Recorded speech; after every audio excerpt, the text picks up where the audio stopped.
So ஆதி ஆகமத்துல ஆதாம்க்கும் ஏவாளுக்கு பிறந்த பிள்ளைகள் தான் காயின் ஆபேல் என்பவர்கள் இல்லையா. அதுல வந்து ஆபேல் வந்து ஒரு ஷெப்பர்டா இருக்கிறா, ஆயின் வந்து ஃபார்மரா இருக்கிறான்.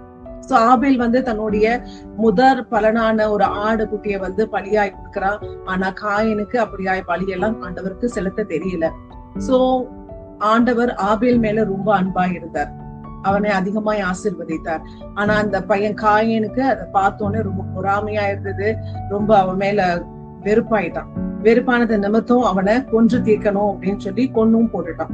கொன்னு போட்டதுக்கு அப்புறமா ஆண்டவர் கேட்கிறார், கர்த்தரானவர் கேட்கிறார், எங்க உன் சகோதரன் எங்க அப்படின்னு கேட்கும்போது, ஆண்டவரே எனக்கு தெரியாது, நான் என்ன காவலாளியா அப்படின்னு சொல்லுகிறான்.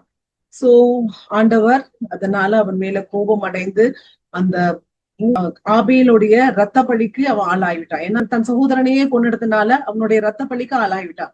அதனால ஆண்டவர் அவனுக்கு பனிஷ்மெண்ட் கொடுக்கிறாரு, உன்னுடைய நிலம் இனிமே பலன் கொடுக்கவே கொடுக்காது, நீ வனாந்திரத்துல அலைகிறவனா இருப்பான்னு சொல்லி ஆண்டவர் பனிஷ் பண்ணிட்டார். சோ சொந்த சகோதரன் மேல ஒரு பொறாமை நிமித்தம் கொலை செய்கிறான். இதனால ஆண்டவருடைய பனிஷ்மெண்ட்டுக்கு ஆளாகிறான் காயின்.